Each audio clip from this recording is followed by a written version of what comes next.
Hello, and welcome back to The Director's Cut, brought to you by the Directors Guild of America, where each episode we bring you a brand new interview with one of the film industry's top directors, conducted by one of their peers. Remember to subscribe to our podcast on iTunes or wherever you get your podcasts. And if you're enjoying The Director's Cut, please take a moment to rate and review us on iTunes or like us on SoundCloud.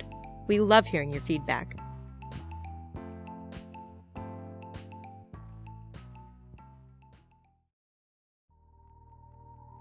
This episode takes us behind the scenes of director Dan Gilroy's new legal thriller, Roman J. Israel, Esquire. Set amidst the overburdened Los Angeles criminal court system, the film tells the story of Roman Israel, a driven attorney whose life is upended when he is recruited to join a firm led by cutthroat lawyer George Pierce, and begins a friendship with young equal rights champion Maya Alston. As a turbulent series of events ensues, Israel's lifelong and career-defining activism is tested. In addition to Roman J. Israel, Esquire, Mr. Gilroy's other directorial credit is the feature film Nightcrawler. Following a recent screening of the film at the DGA Theater in Los Angeles, Mr. Gilroy spoke with director Jeremy Kagan about filming Roman J. Israel, Esquire. During their conversation, Mr. Gilroy discusses collaborating with Denzel Washington to fully realize the character, the surprising amount of visual effects needed for the film, and the changes he made to the film after its premiere in Toronto. Thank you for coming. Thank you for making a film that we got to come to. I was thinking just a little earlier, since it's that Thanksgiving time, for some of us who know a little bit about the Gilroy family, we've got a brother who's also a writer and a filmmaker. We've got a father who's a well-known writer. What was Thanksgiving like at a Gilroy house? It was my father at the head of a big dining room table telling stories that we'd heard so many times that as he was telling them, we would raise our hand and go like 5, like we've heard it 5 times or 4 times. And it didn't stop him, by the way. No, he was an Irish storyteller. He just told stories endlessly. And did he also inspire you? He died a year and a half ago. I'm sorry for that, but I'm glad he was your dad. Did he inspire you both, all three? Well, I know one brother's also an editor, but did he inspire you all to be storytellers? He didn't want us to go. I was just telling you, I and my two brothers were born out here, and when we were 3, my father moved us to upstate New York because he didn't want us getting involved in the movie business. So he was inspiring in the sense that he showed you that really life is about life and not about the movie business. That was inspiring to me. And I've taken that lesson very deep to heart. But he was not inspiring in the sense of going to the movie business. I think he was vaguely horrified that we were all going into it. And I understand that, but... Would you share, when you have a creative father like this, sometimes that can be intimidating. Would you sort of say, Pop, look at what I've written, or... He was tough. He rarely liked things that I wrote. So how did you deal with it? How did I deal with that? He was tough with Tony too. He was. I accepted it. I felt that he was telling his honest truth. He was an honest person. He always told the truth about what he. So if he told me that he didn't like something, I respect people's opinions. I respect bad reviews. I do. That's somebody's opinion. I mean that's an I statement. I feel this when you do that, and anybody who's got a kid in the middle and in a West Side entitled school will understand that one. That's for sure. And you're out there. But here's the interesting thing when you say that, because when if the critic and reviewer is saying this is the way I feel as distinguished from this is the way you should feel, and there's a difference between the two. So when Dad is reading your material and saying this is wrong because I know more, or I've got an opinion, he would always qualify and say that's my opinion. He would. That's my opinion. I could be wrong. And he was often wrong, and the wrong started to build up to the point that he'd go like, well, I haven't been right in a while, so you probably shouldn't trust me. That's good. But I'll tell you a personal story. This film doesn't exist without my father. Because? Because after Nightcrawler, I got a lot of offers, and I was about to do a studio film. My father was dying. I'm sitting with him. He hadn't spoken in 5 days in the house. He's literally now 48 hours from death. And he hadn't spoken in 5 days. I'm watching a Mets game. It's in its 22nd inning. And his eyes are closed and he goes, don't do that film. I'm like, what? He goes, don't do that film. And now over a half an hour, he basically says, follow your heart. Do what you feel is important. you don't know how many films you have and that people are going to give you the chance to make. Make the ones that you care about. You know, as I was thinking about your father there and thinking about the father figure here who we actually never even meet. Oh, William Henry Jackson, yeah. Who's representative, yeah. I mean, So the next day I called up the studio, I pulled out of that movie, and I committed to doing this one. I mean, I spent a year writing this on spec, is what I did. In terms of creating this specific character, how did he evolve? He evolved.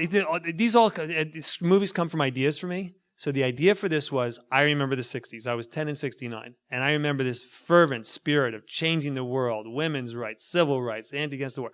I thought I was entering this world where everybody was committed to this stuff. Over the last 4 decades, I realized it's utterly evaporated to the point of almost nothing. I don't judge people for having strolled away from the 1960s, but I became interested in somebody who didn't leave.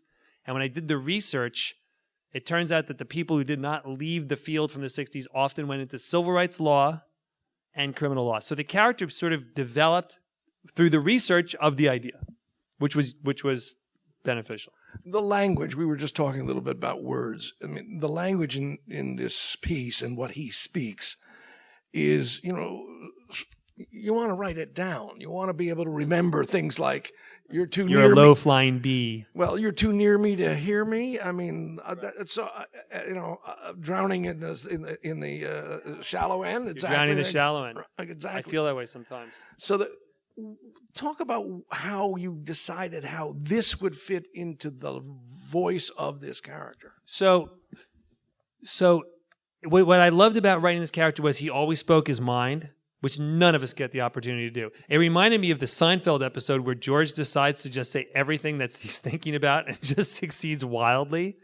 And so I thought Roman can say whatever is on his mind. So you're a low-flying bee.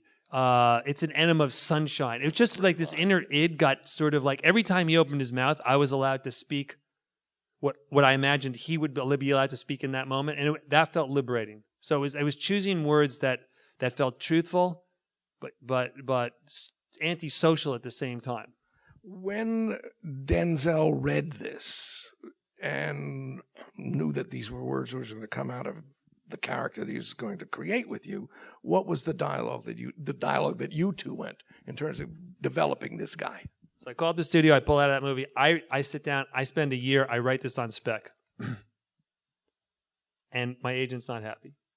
And I'm writing it for Denzel, only for Denzel. If Denzel had not done it, I wouldn't have done the film.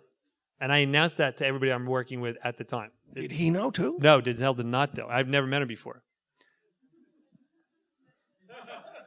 I do not advise this as a course of action for future projects. I send it to his agent. Takes a while. He sends it to Denzel. A lot of time goes by. Denzel wants you to come to New York and meet him. I sit down with Denzel. I'm an hour into lunch trying to parse which way this is going. He sticks out his hand. Let's do this movie. Let's do this movie. It was like a week before he started Fences. So it was like a miracle. Because had he said no, I would have put it away. Did you get a rehearsal time, and how did you work it? Rehearsal is different. With Jake on Nightcrawler, rehearsal was rehearsal. With Denzel, rehearsal was we recreated that apartment in our production office, and every afternoon for about 6 weeks out, Denzel would come over. We would put on music, and we would talk. We would talk about life, religion, childhood. And then after a while, we would start to talk about the script, and we would talk conceptually about the script. And by the time we were done with 5 weeks, we had finished talking conceptually about the script. It was never about scenes. My job, I felt, on this film was to create a space that Denzel felt comfortable creating it. I wanted Denzel to come in and own the character. I did not want to start second-guessing him. You have to trust that Denzel, at this point in his career, is going to be making choices that are going to be really good for the project. And I felt that way. So I never really stepped in. I got to be honest, never really at any point really in the shooting did I ever step in and tell him more of this, less of that. There was never about that. Talk about language. Did he, in reading this again, because this is finding a character that actually has a way of expressing himself. Right. Did he say, I can't say this? Could you rewrite this for? Yes, absolutely. He tailored the character. He tailored dialogue for what he wanted to do. He did. He didn't change a lot of dialogue, but he certainly tailored things. There were scenes that got tweaked throughout. I don't think I would say that. Why am I saying that? it doesn't make sense I'd say that. We would talk it. It was never autocratic in any sense. It was always a conversation in which I ultimately wound up coming around to his point of view. He was right. He's strangely brilliant. I still don't understand his process. It was utterly infallible. In talking about the process, part of this character is literally the entire physicality. What had you during that year conceived in a visual sense? Because this is very different from what he's brought us. This is a guy who walks differently. This is a guy who carries his body differently. That was all Denzel. I mean, I had the guy working in a back room. I had him at the age that he's at. I had him not really antisocial in the sense that he didn't have a lot of friends. Denzel came in and said, I'm going to put on 40 pounds. He wore Rockports that were 2 sizes too big. He put on glasses that were so thick, he can't see out of them. So anytime he's wearing those glasses, the world is a blur. And these things started to build up to the point that the studio finally called him and goes, hey, man, the clothes are good. The hair is good. The thing is, but all of it together, it seems like it's too much. I'm pushing back. I hang up the phone. I go downstairs. Denzel smiles. I ground my teeth out. Yeah. And it's like, he just kept going with it. But the final effect is that he's created this living, breathing thing that to me feels very real. You know, one of the things that is a sort of fascinating dialogue to talk to directors about, literally, it's wardrobe, it's costume. And since the wardrobe and costume are part of this story, do you remember choosing or who chose that first suit that he buys? The most important thing, he went off to do fences, and he was like a submarine. He disappeared. So about 4 months later, I was going like, wow, we're going to have to start picking this up. I got my prop person together, and we built that briefcase. We found the biggest, horrendous big briefcase you could find. We filled it with every physical item that character would have. By the time we were done, it weighed 35 pounds, and I sent it up to his house.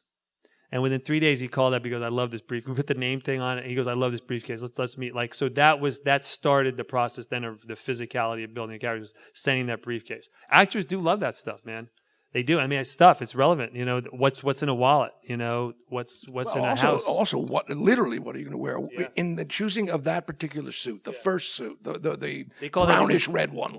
Oh, the burgundy one, yes. The 3-piece. Do you remember? We went through a lot of choices, and that there was a time for about a week that Denzel was very much committed to this sort of almost carpet pattern plaid. It was frightening. It was just like, you can't wear that. And I'm not going to wear that. So the burgundy suit became the thing that he wore. Talk about casting the other actors for a little bit, because it's also a wonderful cast. How did you decide who and when, and what's your process? The process is different with every film. The process here is you're working with Denzel. You cannot put him with anybody who's not a great actor. You have to start from that premise. So there wasn't any part in the film that we probably didn't look at 30 people for. Not Colin. I knew I wanted to work with Colin. Had you known Colin as well? I knew Colin because he flirted with Bourne Legacy for a while, and we got to know each other, and I always wanted to work with him. He's a tremendous actor. I wanted to work. Colin and Maya, George and Maya had to be great actors. They also had to have a sense of soul, because at the end of the film, you have to believe that they've been touched by this guy. So Colin is this deep Irish soul. Carmen is just this well of deep feeling. And so they were both cast because they were great actors and because they both had that quality. Carmen was like, we auditioned 45 actresses. And Carmen was not at the bottom or the top of the list. Carmen was one of the actors. We were very curious on it because she'd done such a good job at Selma. But she came in and she did the dinner scene. And she just had such depth that before she walked out of the room, we were like, "This is great." Did she read with Denzel? No, she read with me. Got it. I was there for every audition. I go to every audition. And when you say she read with you, do you read? Vicky Thomas read, and I was sitting there watching and then sort of like tinkering a little bit. But I go to every audition, no matter how small the part is. That's usually important. In the audition, how do you participate? What's going to happen? If I were coming in and auditioning for a guy who's going to be interviewing you, how would it happen? First thing I do is thank you for coming in, and I acknowledge how with this scenario that you're about to sort of step out on a tightrope for me, and I really acknowledge that. And why don't we just see where you're at, and let's go from there. And then if I think in Carmen's case, it was like she went pretty far with the emotion of it, and then I think at some point I said, let's just see if the bottom was to drop out for this character, what would it look like? If she was emotionally just really about to reveal something that was just profoundly eating at her, and she was incapable of discussing with anybody else, what would that look like? And Carmen just instantly went to this place with this take.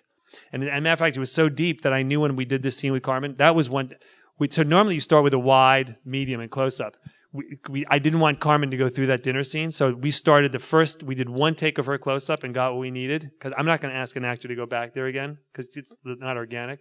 So we got her close-up of what was going on, and then we backed everything out through there. Did you, speaking of those moments, multiple cameras? Are you into it? No, we were single-camera film. That's film. And why single camera? Why? I'll tell you why. Because Robert Ellsworth's a cinematographer, and he's my right arm in all matters cinematic. And I had a conversation with Robert quite a while ago. It was like, you use 2 cameras. Yeah, you can pick up speed. But you have to light for 2 cameras. And that sloppy second angle will affect your composition on your first angle. It will. It just will. And a single camera forces you to light for that composition and shot. If you're going to get a second angle, you go to that. It also forces you to have a real game plan and move quickly. So we never had 2 cameras running, ever. That was single camera, and then the battle became film. It's expensive, as we all know. And actually, Denzel and I picked up the price tag on it to shoot film. And the reason? Because I'm committed to film. I think film has got a grain and a texture that the Alexa, even with the film curve, it's the film. The grain on the film curve is not a moving grain as far as I can see. It's sort of almost a template, and there's a warmth to film that I don't think you can capture somewhere else. Let's talk about Los Angeles. That has a major part in this movie. How did you decide to find the spaces and the streets, and even how did you shoot on some of the streets? When I was writing the script, I was coming downtown a lot to the criminal court system. I was there for 6 months, just every day going into the courts. And I noticed there was a tremendous amount of construction going on. And I thought, this is perfect. The character is coming out of a 40-year time warp into this world that's transforming. He's transforming himself. And everywhere you go, there's more construction going on in downtown Los Angeles than anywhere else in the country. You drive down to the 10. It looks like Berlin after 1945. There's so many cranes just like moving around. And so that just worked out so perfectly. And just from a societal standpoint, Skid Row. It's a nightmarish moral disaster that's going on down there. By the way, when we see, in fact, all the blue tents, were you shooting real or did we were shooting real? We did the French Connection thing. Most of the time Denzel's out on the street. We hid the camera in an alleyway. We would come in. Robert, Ellsworth and I, his AC, and maybe 1 or 2 other people would come in. We would put up sticks. We'd put the camera on sticks. We would put it in the alleyway. We would have our cameras worked out, and within 5 or 10 minutes, Denzel would come up with a van where we wanted him. He'd get out, and we would just start shooting. So the scene on the phone, he's just walking down the street. We were filming him from about, we had not a 400, we might have had a 400 on. We were filming him from far away. We called them surveillance shots. Because you can get great extras and stuff, but there's just something about when I watch the French Connection and movies like that, and you see Gene Hackman and what's his name going down the street, it just looks so real. Roy Scheider, thank you. In the space, the building that he actually lives in, which we see the exterior, I assume you built the interior. You did build it on the stage because that was a house. That was a house in South Pasadena that had been condemned that we took over the first floor and rebuilt, and the construction site next to him is all visual effects. That's what so you found the exterior of a building that you liked. It had a parking lot next to it, which became our base camp, and then you spend the ungodly amount to do the visual effects. It's just so expensive. It's so fascinating because when I remember seeing the credits and there's the visual effects credits, I'm thinking that wait a minute, this is on the street. This is real. This is natural. What are the visual effects? And I actually then thought that might be that space might be. That was visual effects. Now, what got built besides the interior? That was it. That was the only thing we built. And for you, when you're, what's your homework the night before you're walking onto a new set? It's the 4th time I'm doing my shot list, and it's Ellsworth. He's so intimidating. Like I'm a 2nd-time director going on and telling Robert Ellsworth where the camera's going to go. It's still like I can't believe I'm doing it. So it's just like Robert and I have met. We meet endlessly about the shot list. So now it's like the night before. It's not the night before. I get 2 hours sleep, and then you wake up at 3:30, and now you're spending 2 hours on the final shot list. Because I will find things on during the day, but I'm very much committed to getting. These are designed films. These are designed. There's not like we're showing up on the set and trying to find it. It's not like let's put 4 cameras here and we'll cut it together somehow. These are single setup shots. They're going together a certain way, and we're not getting a tremendous amount of coverage. These are designed. We're covering it from these 4 angles, and that's what it is. We're moving fast. You have to. In terms of the discussion with Robert, did you spend time before the actual shoot making your first pass at your shot list? There were 60 locations here, and Ellsworth and I probably visited all of them 3 times before we started shooting. It's an endless return. Just what about this? What about this angle? Robert is very detail oriented. Robert is all about preparation. Robert takes the day you shoot very, very seriously. This is not a time to be discovering. Yes, if something happens and as a matter of fact, I'll tell you what Robert found. That scene in the dinners, when we did that rack focus and you could come through and he's like, the world is disappearing and Maya's talking. So we were shooting that night and Robert comes up, he goes, there's a great angle I'm looking at from behind and he's described it. It's a rack focus behind him. And we did that shot. So we found that, and we're open to doing that kind of stuff. And that became then a signature shot that we used in other scenes. But I'm open to things happening. The 360 around him in the desert, was that something you guys had? That was designed. That was totally designed. And then we had a great Steadicam operator, Colin. And did you add to it at the very end? Because we ramped it up the last 270 degrees. We ramped up 400% because we wanted to sort of like spiritual, sort of like he's like now going off into whatever's up there. What's the first thing you do when you arrive on the set? Your first thing. What do you do? I go up to Robert Ellsworth and I have a cup of coffee with him and we talk about what we're about to do.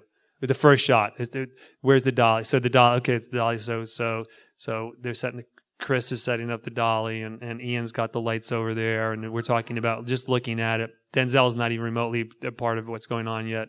And we're walking it through. Does the track look right? This is all what we talked about. So we're set on a 28 or 35, whatever it is. Now, sometimes in that kind of situation, when you ask an actor to say, okay, we've now designed this, if the actor hasn't really felt it, sometimes they're going to say, well, I wouldn't walk over into the room. Such a great point. What Robert and I are designing on this movie is a scenario that Denzel is going to come in and do what he wants to do. Denzel is coming in and he's going to feel what he's going to feel and he's going to do what he's going to do. He knows the scene. We know what's going on. But the choreography of it, no. We have designed the shot to capture the choreography of what he's going to do. And it's designed that we know if he's going to go sit on the bed or if he's going to go over here, we know that after we do our master, we're ready to go in and start to cover from that side. But it is in no way, and I would never do that with an actor. I would never have the inclination, you're coming here, you're sitting here, you're going over here, and you're coming over. I just don't feel that's natural. So when Denzel walks into the set at this particular it gets very quiet. But there's a camera up already, right? The camera's ready. Yeah, no, you're shooting within a minute of Denzel showing up on the set. It is like a baseball pitcher going up to the mound. Was that the deal that the two of you absolutely. It is call me out when you're ready, because when you call me out, I am ready. I have gotten myself geared up. I am fully in character. I'm walking from the trailer onto the set. Let's go. Please respect my process. And I do. That's his process. Now, when you want to, and it may not have happened very much, but you created this guy, when you might say, I want this shift. I want to adjust this moment. I want you to do something else. How would that exchange happen? I don't know if it happened. It may not have. Never happened. There was never a time that he was not ahead of me on the character. I wrote the character. I understood the character on every possible deep level. Within 2 weeks, he was ahead of me on the character. I was always trying to play catch up with him. He was doing things that I could, and I'm being honest with you. I mean, I'd love to sit here and say like, this was all me. I mean, look, he was my collaborative creative partner on this movie. He transformed himself in a way that I still don't fully understand his process, but I could see what the result was, and I wasn't getting in the way of it. For you, what were the more challenging scenes as a director for you? The more challenging scenes, there's none. I wish I could tell there was some that stood out. I mean, yeah, you're working with cars, you shut down the freeway. That's a nightmare. But that was typical stuff. Yeah. There was no particular challenge. I can't say there was a particular scene that was a challenge. Are there scenes that you shot that are not in the movie? I mean, yeah, there's like 6 scenes in the movie that didn't get in the movie. Big scenes. The kid with doing the pro bono work. We had a whole scene at night where the kid, like, he makes the kid stay late and work. We had a scene where he went to the hospital the first night. We went to Toronto. We were too long. We went from the cutting room to 36 hours later in Toronto. We didn't show it to a big room before that. And we went to Toronto. And the feedback was it was a little long. It was a little meandering. It wasn't focused. So Denzel and I went back into the cutting room. I would never go into the cutting room with an actor. Denzel, it was a joy to go in with him. Utterly objective. Utterly sort of not like make my part bigger or smaller. Intuitive, smart, concise. For 3 weeks, he and my brother John's my editor. It was like the three of us are in the room. Like it was just an absolute joy. We cut out 13 minutes of the movie. We restructured scenes. So we probably had like 7 fairly major scenes that are going to be on the DVD that we cut out. And on the process from after Toronto, streamlining and focusing it more on the story and leaning less into these moments. I thought watching him read the phone book going into Toronto was going to be interesting. I still think it's interesting. People want to have a little bit more focus, turns out. Let's talk the music. Because I feel like he listens to this music. There's sometimes we hear it, but oftentimes we do not. Yeah. Was that evolutionary? Did you think initially we're going to always hear what he's hearing? I did. Denzel was always listening to music on his earphones throughout all the scenes, always. And then there were times like Cosmic Slop. He was listening to that while he was shooting the scene. That's why we picked it. He was listening to some other songs while he was doing it. Denzel has had a big influence on it. Denzel has 28,000 songs on his iPod, so he listens to music all the time. Did you ask him to listen to? Because we're also talking. No, he does. Denzel would come out and have the little ear, and he would just be listening to it. And you often had to say, Denzel, we're going to do another take. And you go, what? You go, we're going to do another take. Okay. And you put him back on. In terms of doing another take, how many would there be? Not many. I got to be honest. Denzel's like a relief pitcher. Like he's coming in and he's throwing his best stuff right up front. And he's telling you, I'm giving you my best stuff. And it is his best stuff. It is right there. Now, with that, every now and then you're in the experience where another actor actually has to warm up. It's going to take 2, 3 to take 5 before that actor is going to be at hero. God help them. That did not happen too many times on the set. I mean, people came in, everybody knew the process. People came in prepared. And the people were told to come in prepared. This was like, we are moving fast. We are moving specifically. And this is the process we want to move at. And Colin can move as fast as you want. Colin is there every take. And it's not like a rote take. He's not doing the same thing every time. Colin will come in and feel what he's feeling, which is what you love, and bring it into the thing. But and Carmen, these are people who are, I was dealing with 3 absolute professionals.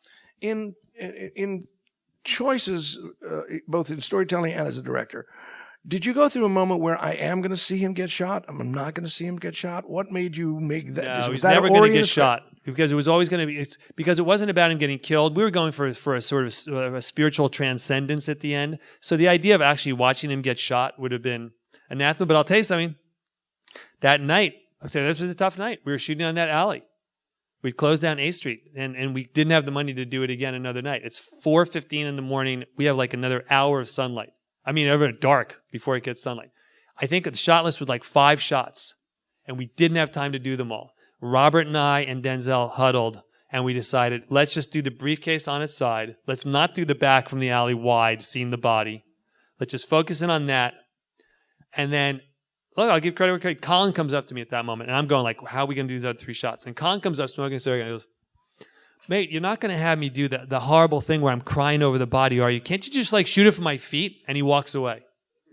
I'm going like, oh yeah, we can. So I'm going like, well, shoot it from his feet. I think that's good directing when you take someone else's good idea. It's very good directing. I felt proud of myself. I was going like, that's a good idea, man. I'm taking. So really, we didn't have enough time. It had to be the briefcase. Colin comes over and says, can you shoot my feet? That's what it became. That last shot on Denzel, which is actually a specific lens and it's a specific looking up at him. Can you talk about that? I always had that shot in mind from the time I wrote the script. I always had the image of a hi-hat coming up with the halo over his head. And it's symbolic. He's certainly he's going up sort of into this sort of light that's above him. But I had that image in my head from the time I wrote the script. That was one of the few images that actually was specific. I knew I was aiming for that image. I'm going back to the music because in the opening, when we first see the case being presented, there's a choral music that's part of it, and you introduce that again. In fact, I guess when he's writing it again. Talk a little bit about your dealing with music, since music is such a theme in this piece. I don't think about score while I'm writing in any way. I work with James Newton Howard, and we just decided when he was writing the brief that since that was a point in the movie where he was sort of already started going off into another world, that a choir would be good. We flirted with the organ but the organ seemed like it had been done a little bit too much lately, so we were sort of backing off the organ, so the choir became something. James is incredibly talented. I mean, my God, I'm so lucky to work with James. And does he write themes that he then shares with you, or because I know you have a James musical background? he calls you in, he presents it, and for the most part, it's almost always spot on. We talk about it. He did Nightcrawler, and we talked about that a lot. So, with your brother as your editor, I mean, the family issues. I mean, we started a little bit about family issues. The family, well, how does it? We're very close. I don't know why, but I know my brother Tony's a writer and a director. My brother John's an editor. We are very close. I don't know. We were raised in a home where it was like the concept was any tide that raises one of our boats is going to raise all of them. And I think we all believe that. So any sort of envy that is natural between brothers or sisters and brothers or anybody is envy, man. We get envious. When somebody hears some good news, like, why isn't it happening to me? All that stuff. Our mother and father very much were sort of like, you will all benefit from anything good that happens to some of you. So we took that to heart, and we live that way. And we talk every day, the three of us. So Thanksgiving is happening every single day. I mean, we have a lot to be thankful for, and one of it is that we get along. I am thankful for that. Did you show Tony a version of this? I mean, is he an early viewer? Yeah, of your Tony work? said you're a little long, and I didn't believe him. So you had to have Toronto. You're wrong, man. They're gonna love every minute of it. As you reflect on this, how have you changed as a director? I'm more humble. I am. It's that I thought, oh, I don't need to screen it to a big room. I learned something about that. I am more humble. I learned something. You do have to show it to a big room. You do need to get a sense of how it's going to play in a big room. And so I have more humility, I think.